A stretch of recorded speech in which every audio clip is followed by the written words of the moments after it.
Let's get ready to rumble!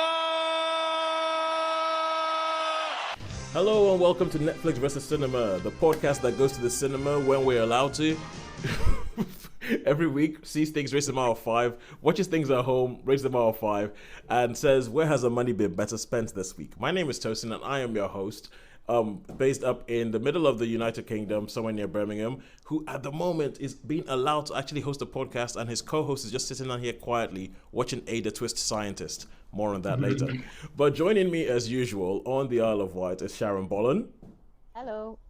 From his room, I can see, on Zoom, I can see the room that he's in, and that means that you are definitely on the Isle of Wight, Shaun. I'm on the Isle of Wight, yeah. Hello there. And joining us from London, our London correspondent, Holly Nesling. Hi. How are we all doing? Marvelous. Good.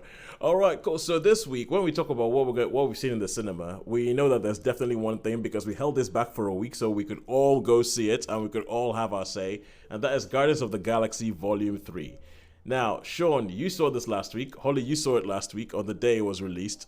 Yes. Sharon and I were the holds off. We hadn't seen it by the time we recorded last week, so we held it off for this week. I managed to see this yesterday with my 2-year-old daughter because my wife has gone off to something in Sheffield, and I looked at the week and thought, oh my God, my regular cinema slot is gone. I'm not going to be able to see this. So I had to take my daughter in to go watch Guardians of the Galaxy, and I only missed 10 minutes of the film. I was actually quite impressed. Wow. And when I came back, I could still follow the story, so I don't think I missed anything too crucial. Well, Sharon, when did you see it? I saw it on Tuesday. I had been dog sitting, and I had to hand over the dog. So the dog was handed over at 6 o'clock, and I was able to get for 6:10 film. Or just leg it out the door. Well, he legged it out the door. He was like, he had to go on a ferry. So it's like, where's the dog? I'm on a ferry at 6:30. So as anyone living on the Isle of Wight would know, the ferry's waiting for no man. Yes. So yeah, he grabbed the dog and ran. So we didn't have a protracted goodbye. It was like, where is he? I've got to go. So no tears. There was no time for tears as we parted with our little friend. And Shaun, did you actually get to see it again? Because then you wanted to see it again. I did. Yes, I did get to see it again. Yeah, I did watch it again. Right. Yeah. All right, cool. So we'll have the first and the second view sort of influence there. And Holly, you saw Air in cinemas. I did.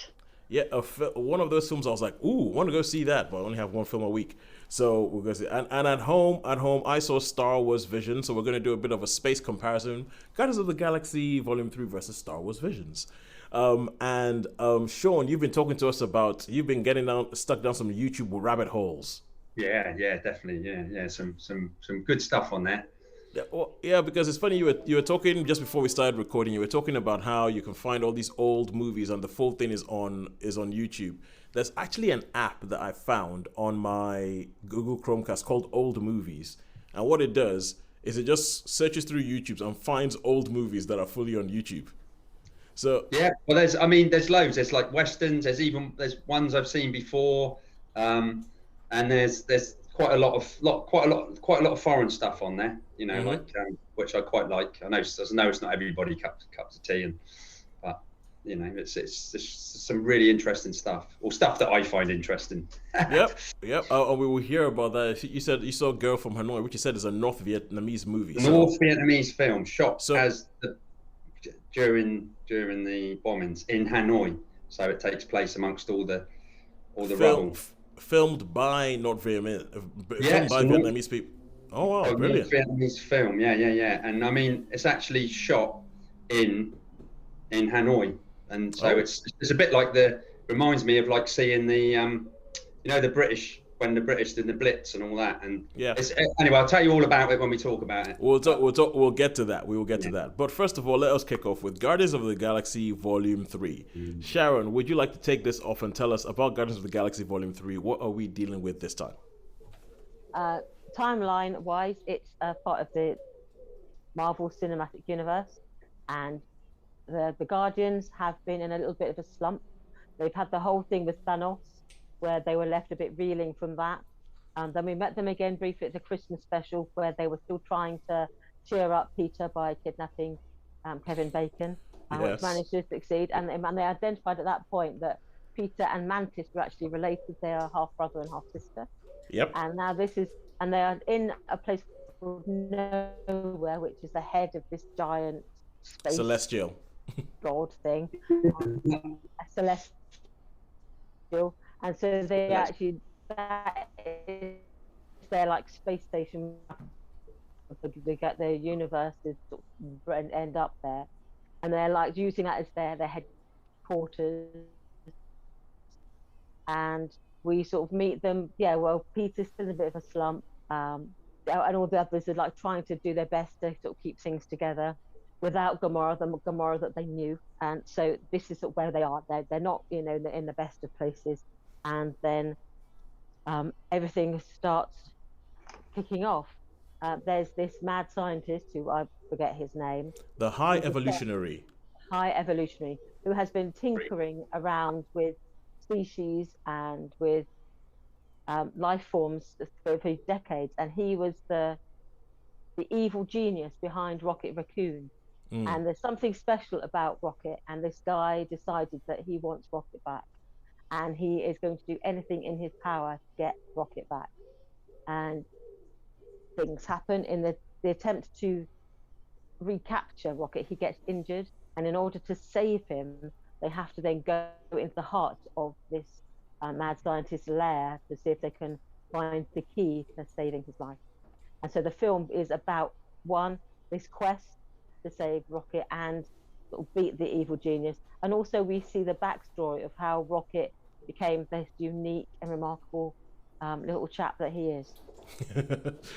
As always, Sharon, lovely, succinctly summarized as to what this film's all about, or what this film's all about. So that's it. And obviously it's a Marvel movie, so you know they're going to get your shenanigans that go on from there. But that is the through line, is we've got to save Rocket, because if we don't do something, Rocket's going to die. And this is the big bad is the guy who wants Rocket, and they have to sort of like save Rocket while at the same time stopping Rocket falling into these guys' hands. So that was it. Holly, what did you think of this? Loved it.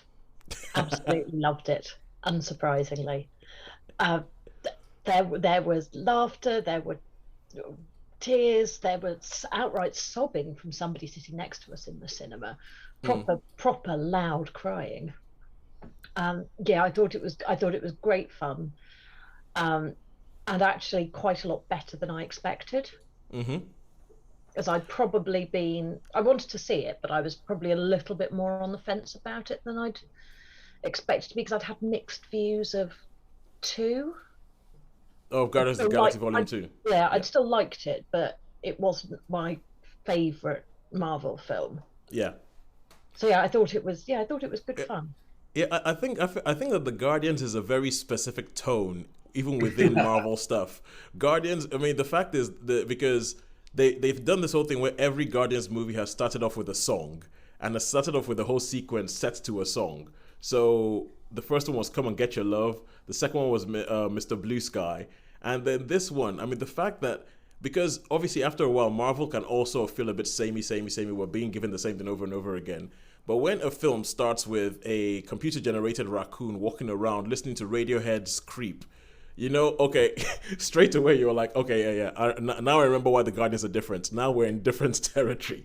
So, but anyway, but Shaun, what do you think? Yeah, no, I was just going to say, we're talking about the music. What a terrific soundtrack! I mean, and even when they played Flaming Lips, you know, do you realise? And it was like, I thought, oh my god, you know, it's terrific. James Gunn does very good soundtracks. Each one of his films is notable for the soundtrack. Yeah, it was interesting to see that he actually got fired, didn't he? And then everyone said they won't make it unless Gunn did it, and they weren't going to do the film. Yes. That's what I heard.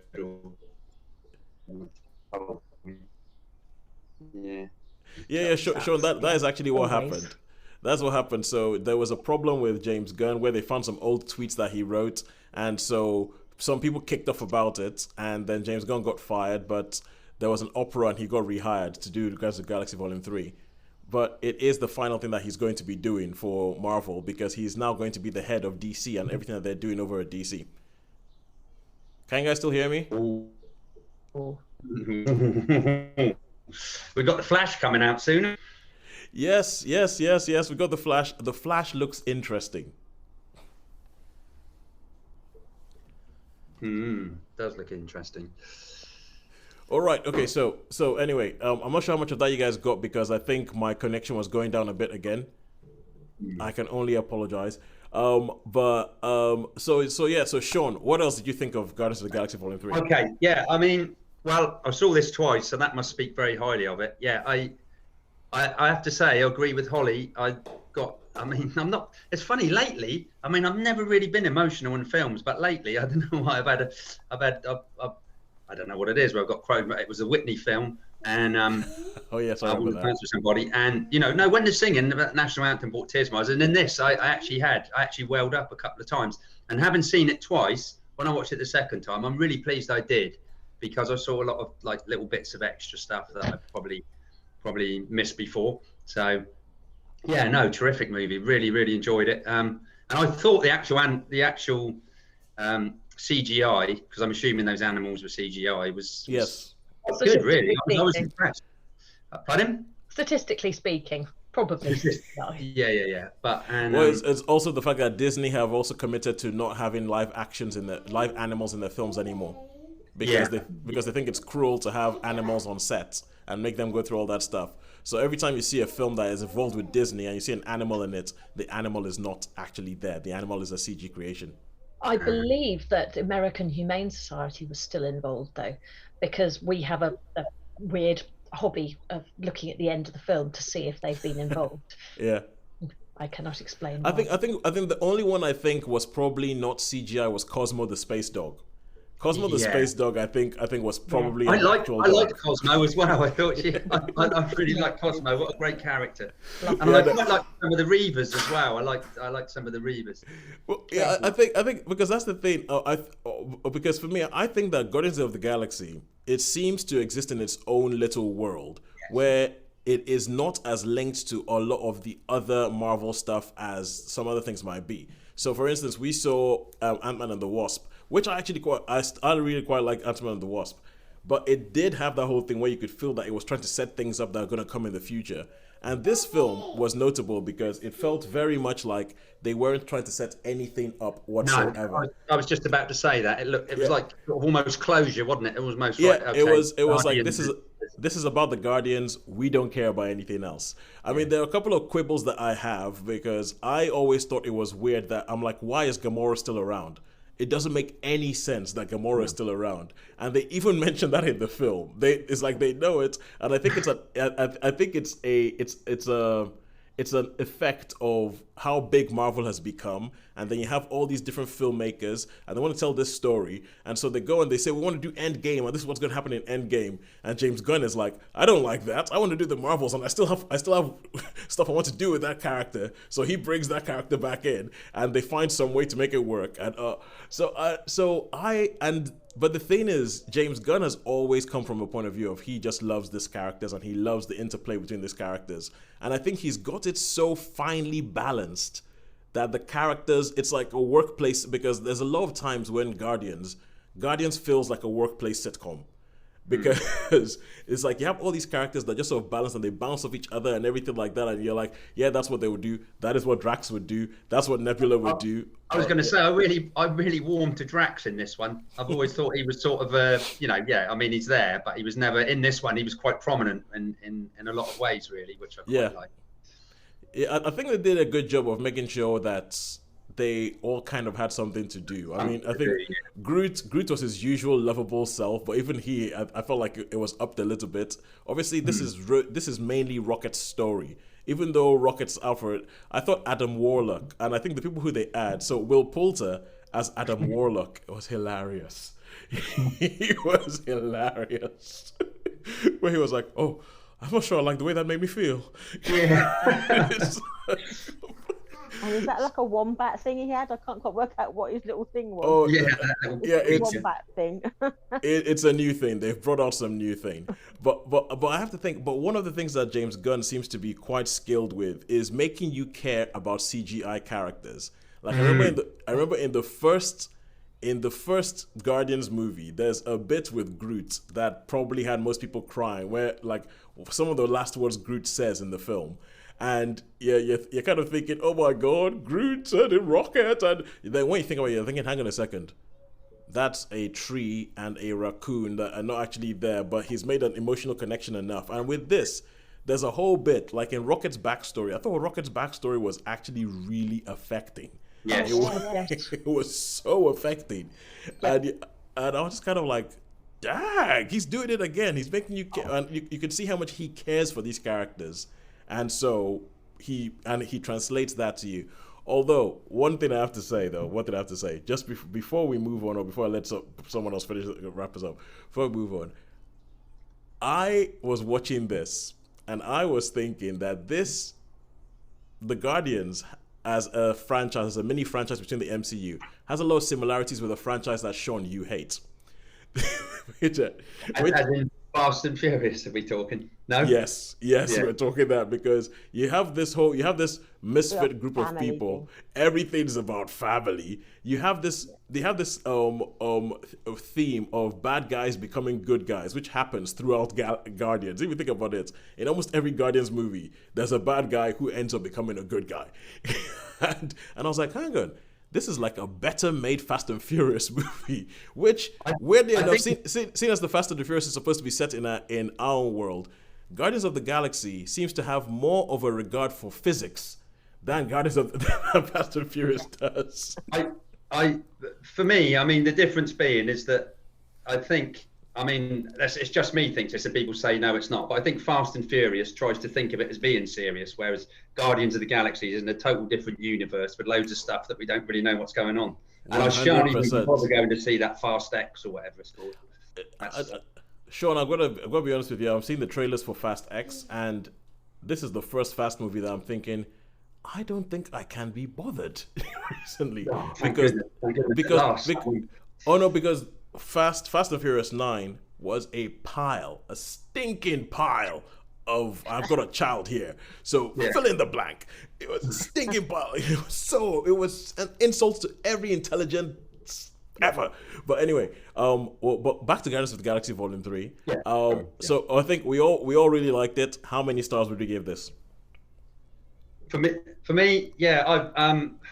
it's close to a 5. It's close to a 5 for me. It had the whole. I mean, to watch it twice being a long movie, and both times it didn't seem like being a long movie. I think it's the best Marvel have done for a long, long, long time, because they were sort of. I think lately they've been not on their game quite so much, but I think this was a lovely finish to it, lovely to wrap it all up, and it was carefully thought about it, like your observation, where all the characters had stuff to do and all that. And I enjoyed it. So I am actually going to give this one a 5. I'm going to give this one a 5 for Guardians of the Galaxy from Shaun. Me. Yeah, big one. Sharon. I'm going to go with a 4. I really enjoyed it. I like the characters. You say you identify, you really feel for the characters. Even some of the secondary ones, you're just like zoom zoom. Yeah. So I think I really liked it, but for me it's a 4. Okay, Holly. 5. Ooh, 5. So, and I would agree with Sharon, and I would give it a 4. I'll give it a 4 because I thought it was fun, but there are some things about it, like there's big world planet changing consequences in certain bits of this film that are brushed under the carpet and never spoken of again. I can see that, but I mean, for the enjoyment factor, to watch it twice for the enjoyment factor, that doesn't happen very often. Yeah, I can totally understand that. Okay, no, that's a whole other topic. I was going to talk about the online trolls and what they did with Ant-Man compared to what they did with this film. But have they been horrible then again? I mean, not that I don't really pay much to publicity, but has it had like lots of trolls slagging it off and stuff? Not this one, no. But they did with Ant-Man. Before they'd even seen it, they did. And I don't think Ant-Man deserved that. I actually really, really enjoyed Ant-Man. Yeah, I thought that was right. In some ways, and I know, Shaun, you do not agree. You will not agree with me on this. I don't think many people. In some ways, I preferred Ant-Man and the Wasp: Quantumania to this, and I thought it flowed better. But Do you think, Toes? And I mean, I don't mean this in our way, but do you think you might have been quite distracted with taking Kemi? I mean, could that have been a little bit? no. I mean, I know you wouldn't because you'll be that, but there is a chance. I think sometimes There might be a chance. There might be a chance, but she was actually pretty good. She was actually quite engaged in the film.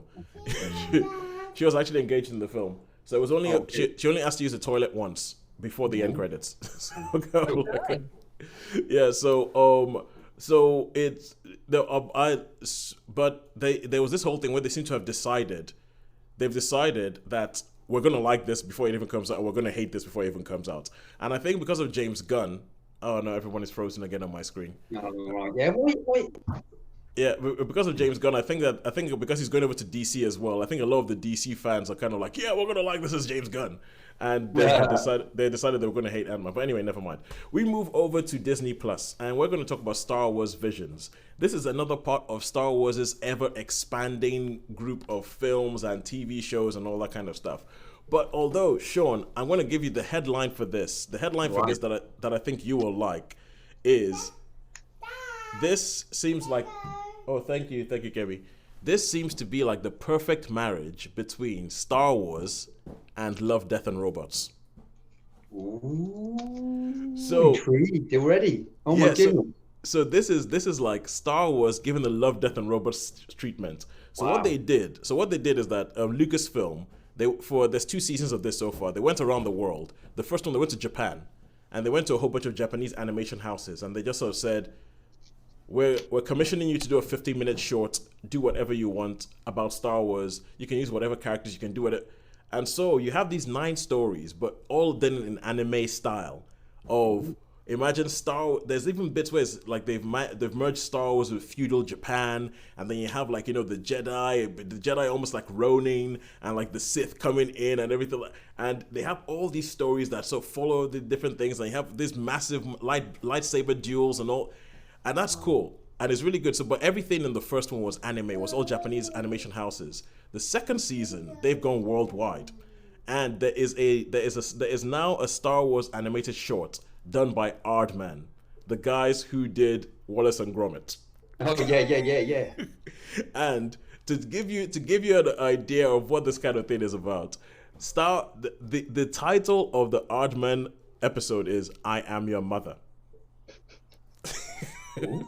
Have you seen it? Is that one of the episodes? That's one of the episodes. I've seen all of them. I've seen all 18 episodes of Star Wars Vision so far. And I think one of the things that comes across is that you can really see that they have just put hands off. They said, do what you want. Because people are coming up with all these crazy things, crazy images and everything. There's stories from Chile. There's one from South Africa. There's one from Ireland, Cartoon Saloon. And they are these perfectly formed 15-minute stories that don't need to link to anything else. You don't need to mention Darth Vader. You don't need to come up with anybody called Skywalker or anything like that. They're just this perfect. Some of them are comedic. The Aardman one is obviously comedic. Some of them are really serious. Some of them are quite dark. And I just think that it's a perfectly formed thing. It's a bit, essentially, Shaun, the only thing I can say, it's like Love, Death, and Robots. I was watching this and I was thinking, this is like... That's going to be a watcher then for me, I think. Yeah, I'll have to have a word with Dan. Yeah, I was watching it, and I was just sort of thinking, this is like someone has seen what Love, Death, and Robots and said, we can do this in the Star Wars universe. And so they just have they have all these stories set in. There's one about a person who makes lightsabers. There's stories about people who actually mine the Kyber crystals and one of the funny things you can see is that you can see how the cultural thing of whatever country the animation house is in has informed the story that they've told. So the South African one has a lot to do with mining. It has a lot to do with mining of the crystals. And you can see there's 3 of them where it's all about somebody trying to escape where they are with this oppressive force of the empire above them. But they're trying to escape where they are to go have a better life. And it's funny that the 3 of them that have that theme were all places that were colonized by the British. So there's one from South Africa. It was South Africa, it's Ireland, and what was the other one? I can't remember now. But it's just I just remember going, oh, hang on a second, there's a theme developing here. There's an oppressive form that's in our land trying to make us live in a certain way, and we're trying to escape. We're trying to escape to a better life. So the empire is the British Empire, is it? So what? The Empire is the British Empire. The old Empire is 100% the British Empire.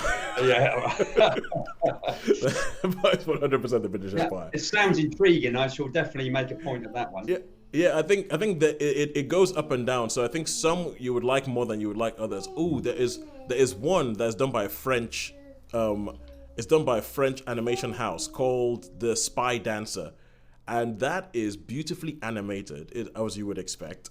But the whole thing, it's kind of like the Empire are like an occupying force and are pretty much the Nazis. The Emperor and then the main character in this is pretty much a member of the resistance. So it's kind of like, a French resistant thing, but within the Star Wars universe. So it's actually funny seeing the way that the different, as I said, the different countries, their cultural history feeds into the way they see Star Wars. And I think it's a great thing. It's one of the best things I've seen of Star Wars. I mean, we spoke about the Mandalorian a while back. I really like this. I really like Star Wars Visions. I like the fact that they give it out to a whole bunch of other people. I hope it continues, and I'll give it a 4 out of 5. And I would recommend Shaun, go see it and let me know. That's on my that'd be on my list. Yeah, go see it and let me know if my assessment of it being Love, Death, and Robots in the Star Wars universe actually holds up. Right, and now we go back to cinema, and this is Air, the story of how Jordan got his shoes. How Jordan got his shoes back. Holly, you've seen this. Tell us about Air.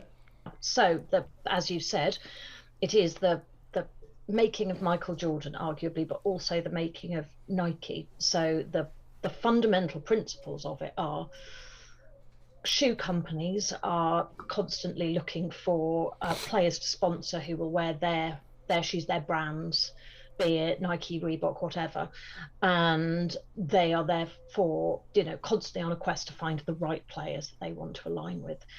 And traditionally, this is a number of different players.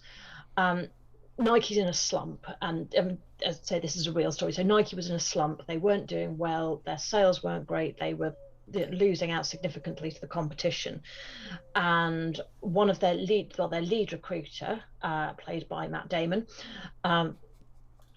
looks at everybody, considers everything, and decides that this is the time for them to not go for a pool, but to throw everything at a single player and create for the first time a shoe around the player rather than linking the player to the shoe.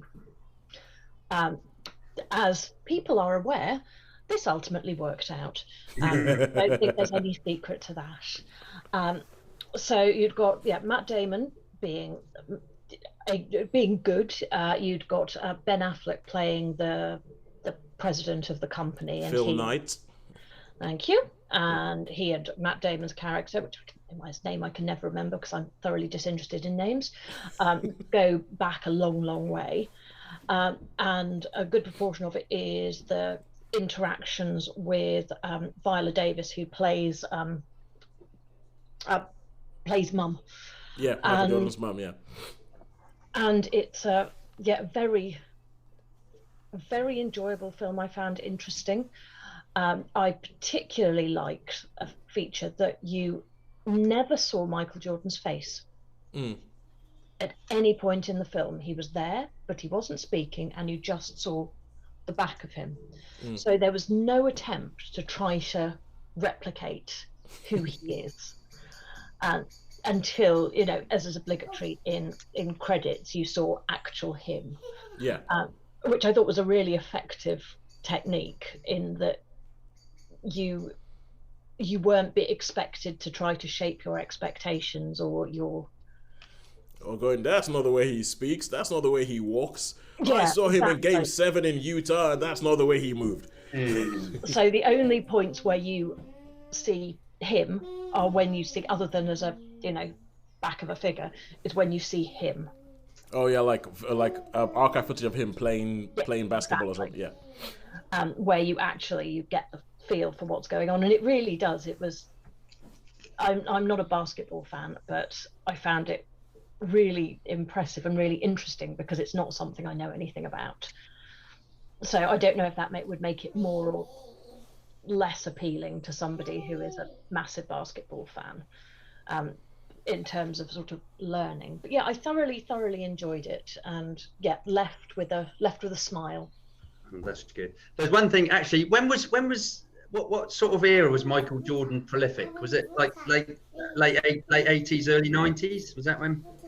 I mean, the thing is, the only reason I'm saying is that I remember, because I was in America, and I remember they used to have this advert on, and it was about Michael Air Jordan, and it was like, the advert was, man, he like hangs there for a week. Do you know what I mean? And he was like, and as he's putting one on the basket, he's going, man, he like hangs there for a week, and they had a really big shot up of the Nike, whatever numbers they're called. I just always remember that advert. I don't know why.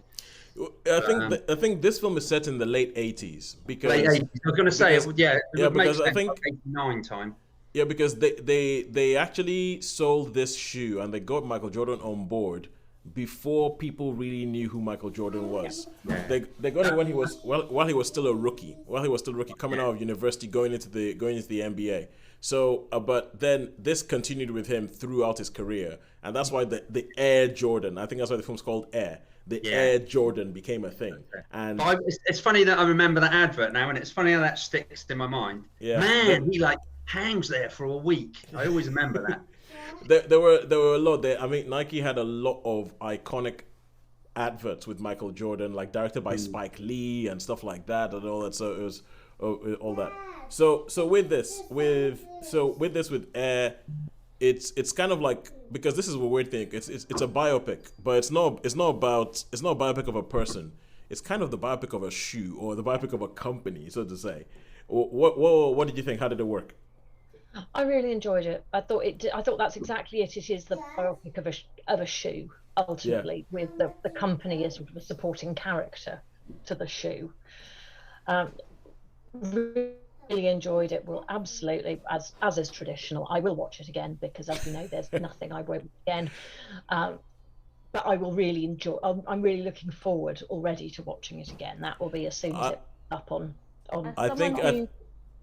was just gonna say, I think it's popping up on either Amazon Prime or Disney Plus this weekend. Won't be long. Okay, we know what I'm doing when I get back from my friend's wedding on Saturday. Would you say it was accessible? Because someone like me, I mean, I've heard of Michael Jordan, but I wouldn't be able to pick him out of a lineup. No, nor could I. And I wouldn't be able to identify an Air Nike trainer if you threw one at me. Quite No.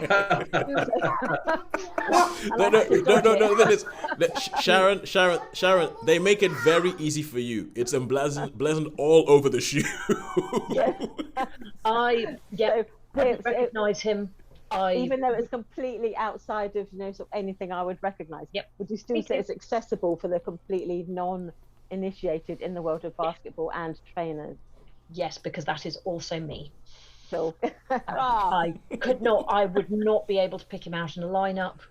I know what Nike's logo is, but don't ask me to identify any of their shoes. I mean, I know they're trainers, but don't ask me more than that.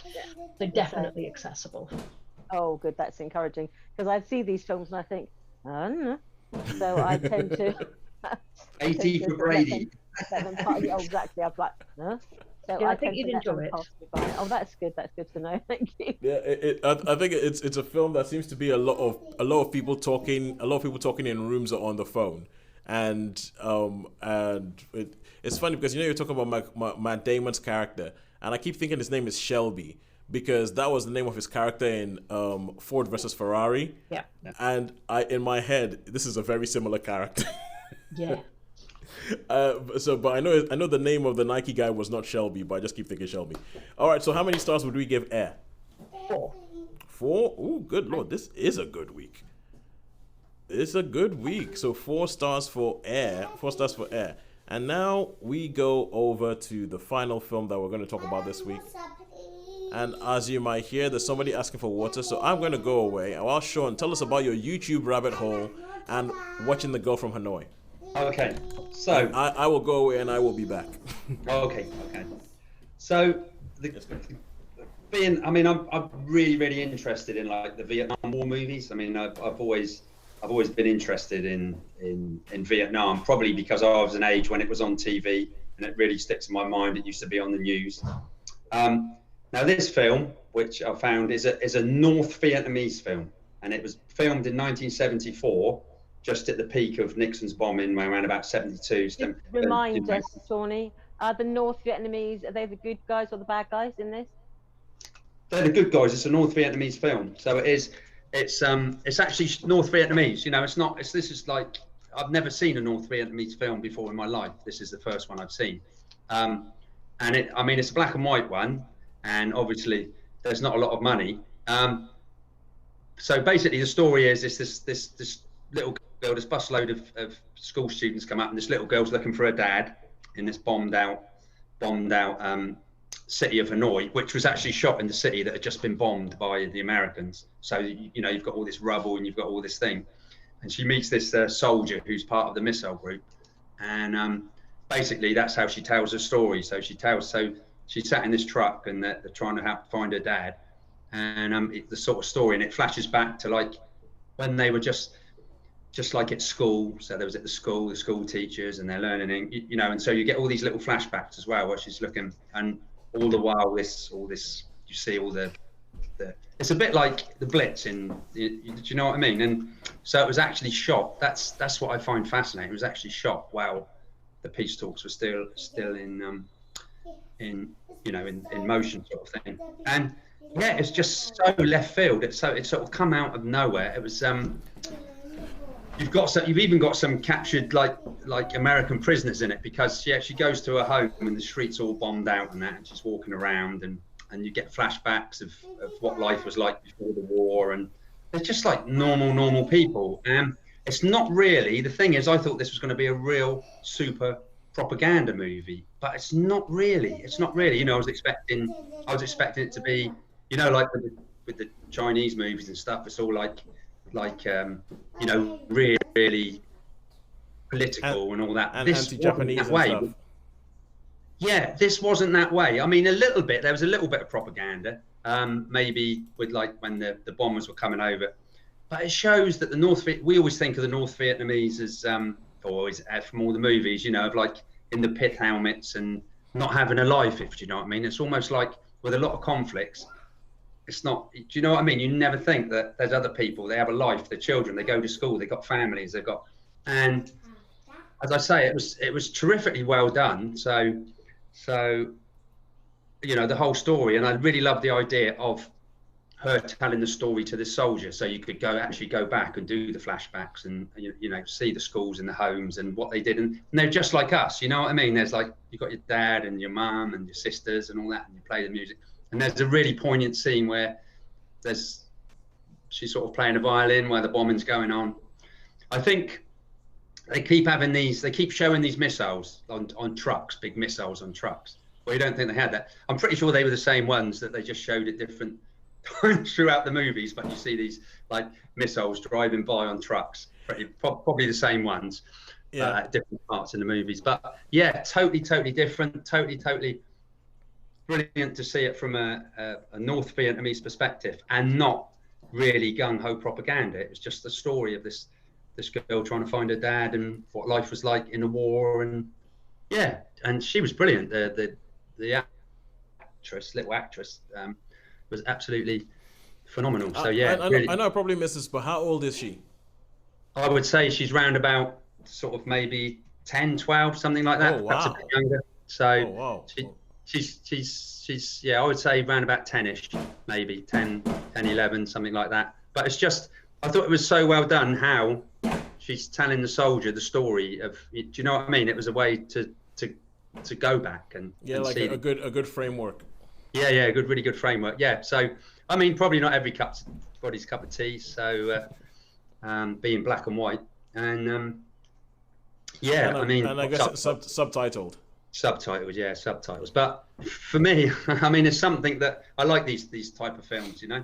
And it was totally different. And to be filmed while the war was going on, while the bombing was going on, it's something, you know. That's some accomplishment, really. And I think, I mean, I haven't done lots of research in it, but I think it's pretty like film circles is, because you haven't quite got that propaganda. Do you know what I mean? It is there a little bit, but it's not like in your face. And I thought that was really, really well done, because normally when you see films like this, I was expecting to be totally anti-American. And I guess there was one bit where they've got some American prisoners and she stares at them a bit angrily, but it wasn't really much different from that. And it just makes you realise that how futile wars are, and how doesn't matter what country you're on, how people were vilified, like, oh, they're North Vietnamese and all that, and yet they were just people like us. People like us with families and kids and friends, and loved this one. Yeah, it reminds me of when you're talking about that, as if it being made during the war, as things were like falling down. There's a film called Rome Open City, which you probably know, Shaun. I know, yeah, I know. Yeah, it sounds like that whole thing of like essentially being filmed amongst the rubble of what war had just done. Yeah, so that's it, really. Yeah, like. And no, that's right. Yeah, and you think just how futile and how absolutely stupid, Yeah, it sounds like this is going to be the kind of film that's going to send us into like a philosophical thing about the power of cinema or what can be done and how it can like transport you and all that. So yeah, but really, just imagine guys, if the whole world could just work together instead of being this way, which has been going for centuries, isn't it? Anyway, enough. Yeah, so this is 5-star. This is 5-star total 5-star. Oh, 5-star. For me, yeah, 5-star. 5-star for Girl from Hanoi. 5-star for Girl from Hanoi. All right, cool. So, thank you very much, Holly. Holly's just sent me a message saying that she loves hearing the little voice in the background occasionally. That is our guest star on the podcast, who shows up every now and then. Sometimes she takes over the entire podcast. She's been quite considerate today, I'll say. Quite considerate today. That is my daughter. And so all that's left to say is, who do you think has won this week between cinema and Netflix and Friends? Well, I think we've got pretty good. So we've got, to me, I think, we've got to average up the 4 because we all saw Guardians. I quite like it. If we could do that again when we've all seen something, I quite like that. Yeah. It's good. I don't know. I'm tempted to say it's a tie, but I'm probably wrong. Cinema might have just edged it, but it's very close, I think. Yeah, I think cinema's edged it. Well, I am going to call this a moral tie. I'm going to call this a moral tie because the only reason that cinema is behind this week. Oh. Yes, the only reason cinema is behind this week is because Shaun and I were stingy with our stars when it comes to Guardians of the Galaxy Volume 3. And we did an average. So Guardians of the Galaxy Volume 3 had a 4.5, which meant that I ended up with a 0.5 behind Netflix and Friends, because we had Star Wars Visions with 4, Girl from Hanoi with 5, and we had Air with 4, and Guardians of the Galaxy Volume 3 with 4.5. So I'm going to say it is pretty much a tie. Yeah, it's a tie. It's a tie. Let's call it a tie. Yeah. It's pretty much a tie, because if any more of us had seen Girl from Hanoi, yes, I'm sure it wouldn't be. I'm sure it wouldn't be. Everybody wouldn't be. But me, I've actually watched it. No. I think it's right up your alley. It's right up your alley, and I actually quite like when we come with all these different things. So Girl from Hanoi on YouTube. Go find it. There's also another one I watched, which I might review another time, called the Sacrifice, which is quite good as well. But anyway, we'll think about that later. YouTube could be my new go-to streaming platform. Who knows? I think you've been dabbling with YouTube for quite a while, Shaun. You seem to discover YouTube during the pandemic, and you're like, oh my God, there's all this stuff on here. All right, so I think that is it until next week, when I have no clue what we will be seeing. I have no clue what's coming out of the cinemas. Yeah, it's a goodbye from me. And it's a goodbye from me. Goodbye for me. Goodbye from me. Yes, if you would like to get involved, if you would like to have a fight with us, if you would like to have a conversation with us, find us on YouTube, Netflix versus Cinema, Twitter, Netflix versus Cinema, and and we're still on Facebook if anybody ever looks at that. Netflix versus Cinema. Thank you very much for joining us. Goodbye. See you later.